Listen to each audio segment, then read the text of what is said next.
I watched through the one-way glass as my parents shifted uncomfortably in the leather chairs of the bank's executive conference room. Time had changed them. Father's hair now completely silver, mother's perfect posture slightly stooped. But their air of entitled superiority remained intact even as they prepared to beg for financial salvation. The Chen family's request for a $50 million emergency loan. Thomas, my CFO, reviewed the file in front of me. Their real estate empire is on the verge of collapse.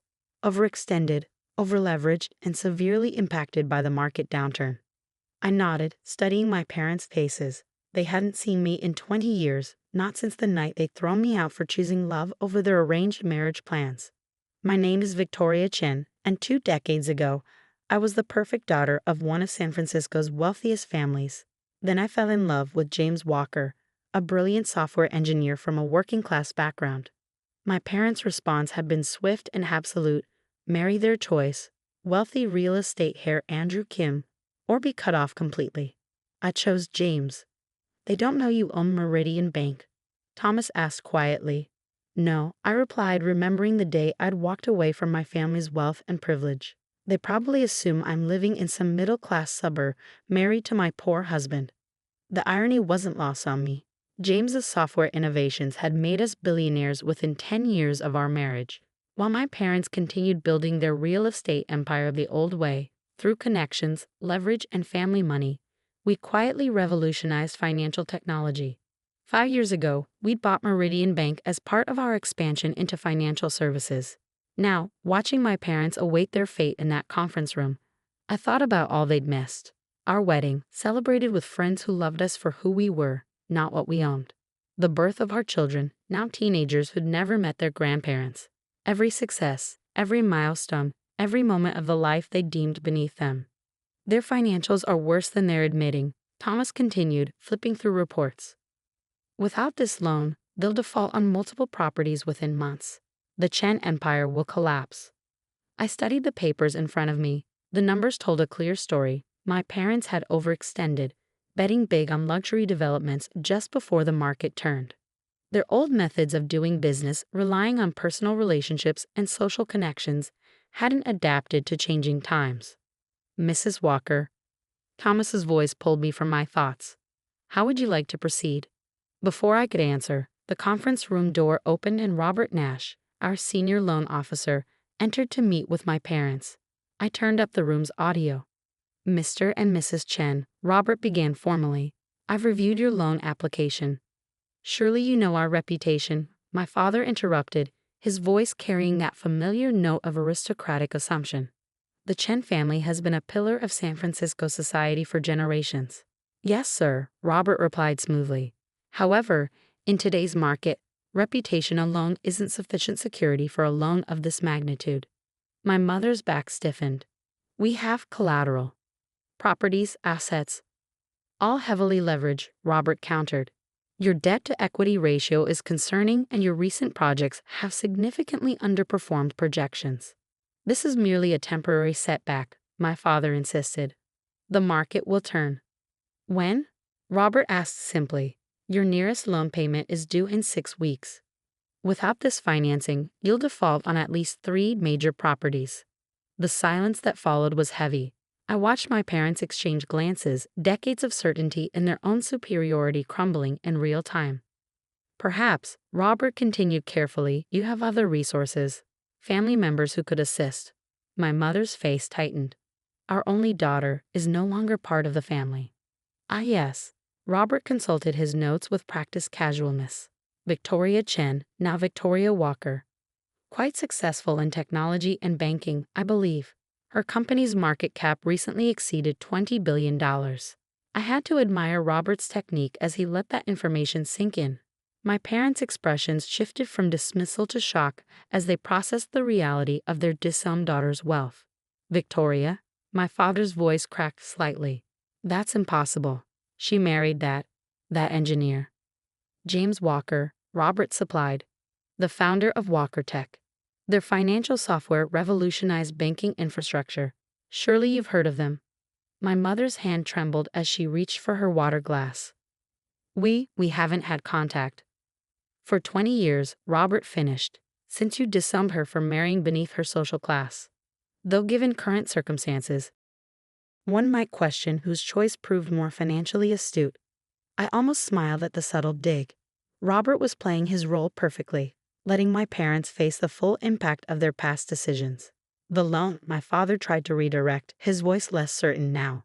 Surely our assets are insufficient, Robert stated flatly. Without additional security or a guarantor, I cannot recommend approval. The weight of those words settled over the room. 20 years of certainty in their own superiority, their own rightness, crashing down in a single meeting. What? My mother's voice was barely audible. What are our options? Robert closed his folder deliberately. You could approach your daughter. Her resources could easily secure this loan. Though given your history, no, my father's pride surfaced briefly. We cannot.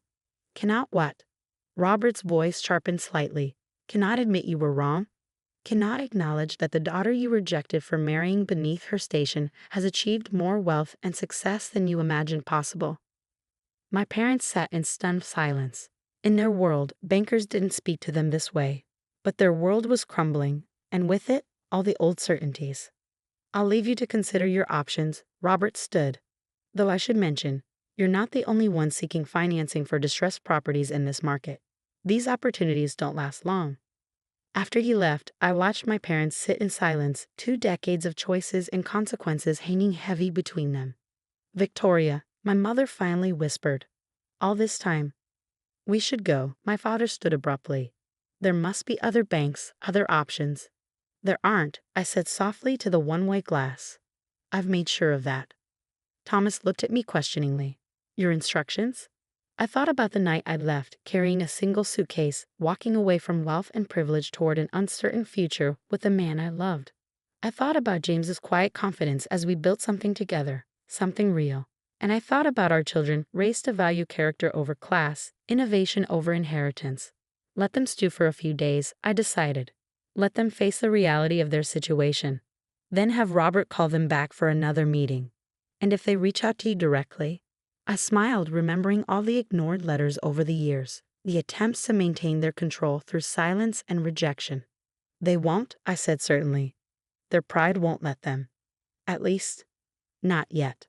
As I watched them gather their things, my mother's hands shaking slightly as she picked up her designer handbag, my father's shoulders bent under the weight of impending failure, I felt no satisfaction, only a quiet certainty that sometimes life has a way of bringing things full circle. They walked out of the conference room, stepping into their waiting car, less luxurious than in years past, I noted, likely heading back to their mansion to regroup, to plan, to avoid facing the inevitable. But I knew what they did. Their options had already run out. Every major bank in the city was either owned by us or partnered with us. Every potential investor had been quietly warned away.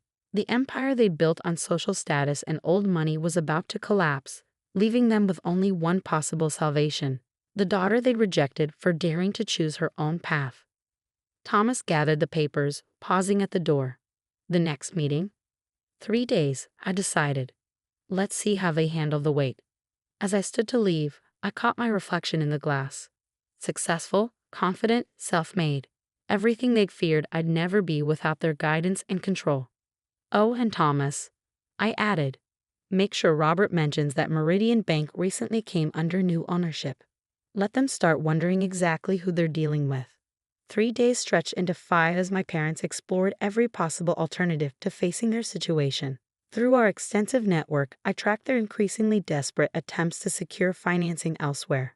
Each inquiry met with polite but firm rejections. They've started selling assets, Thomas reported, setting a folder on my desk. Their vacation home in Aspen, 3 luxury cars, your mother's jewelry collection. I picked up the folder, studying recent photos of my childhood home.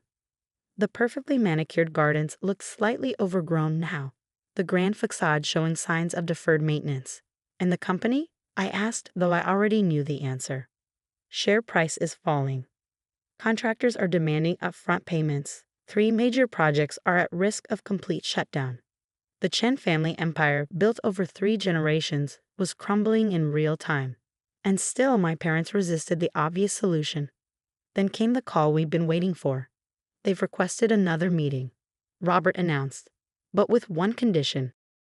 They want to meet the bank's owner. I closed my eyes briefly, 20 years of memories washing over me. Set it up. Tomorrow, 10 a.m. That evening, I told James about the meeting. He listened quietly as he always did, his brilliant engineer's mind processing the implications. "Are you sure about this?" he asked finally. "We could buy their properties through intermediaries, save their company without revealing yourself." I shook my head. "No, they need to understand exactly how wrong they were. About you, about me, about everything they thought they knew about worth and value." He pulled me close, and I breathed in the familiar scent of the man they deemed unworthy of their daughter. "Whatever you decide," he said softly, "I'm with you, just like always." The next morning, I dressed carefully, not in the designer labels my mother had insisted were essential to our social status, but in a perfectly tailored suit that spoke of confidence rather than wealth, success on my own terms. I'd arrived early, watching through the one-way glass as my parents were escorted into the conference room. They looked tired, the strain of impending financial ruin evident in their postures. "Mrs. Walker." Thomas appeared at my side. "They're ready." I took a deep breath. Let's finish this. The moment I walked into the conference room, time seemed to stop. My mother's hand flew to her throat, her face draining of color. My father half rose from his chair, sinking back as recognition hit him fully.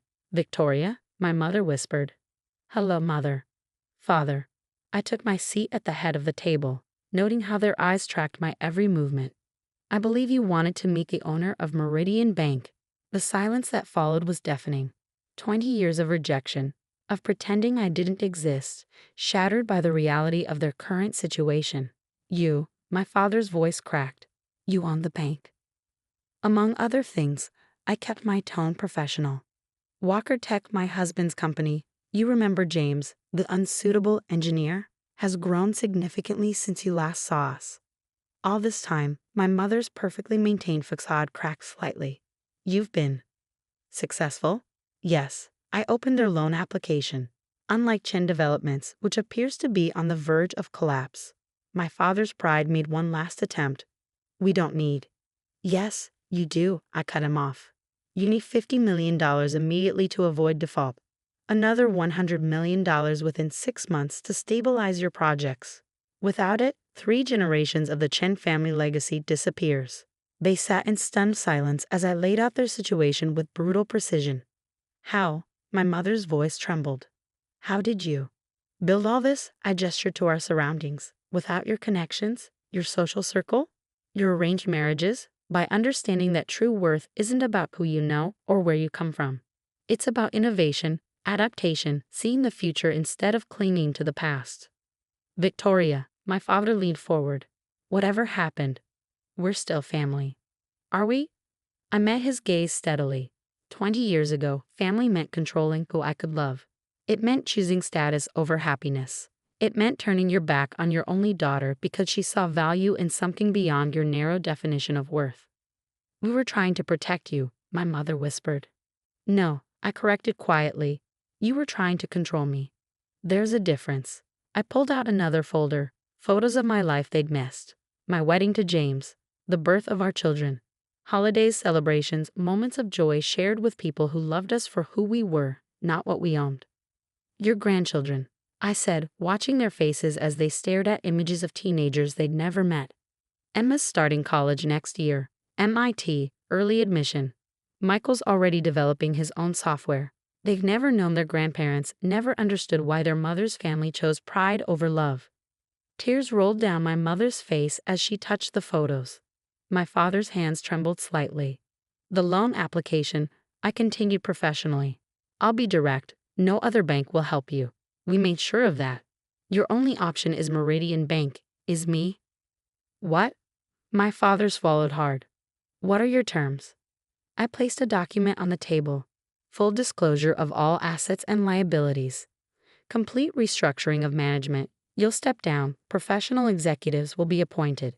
And I pause, letting the moment stretch. "And," my mother prompted, "and you'll both attend Sunday dinner at my house.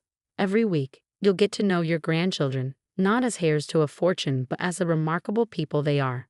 You'll see the life you rejected, understand the happiness you dismissed as beneath you." They stared at me, decades of pride warring with desperation. If we refuse? My father asked quietly. Then Chen Developments fails. Your empire collapses, and you spend your retirement wondering if your social status was worth the family you lost. The silence that followed was heavy with 20 years of choices and consequences. When? My mother's voice wavered. When is dinner? Sunday at 6. I stood gathering my papers. Don't be late. Emma's making her grandmother's dumplings. The ones you taught me before status became more important than family. As I walked to the door, my father called out, Victoria, we were wrong.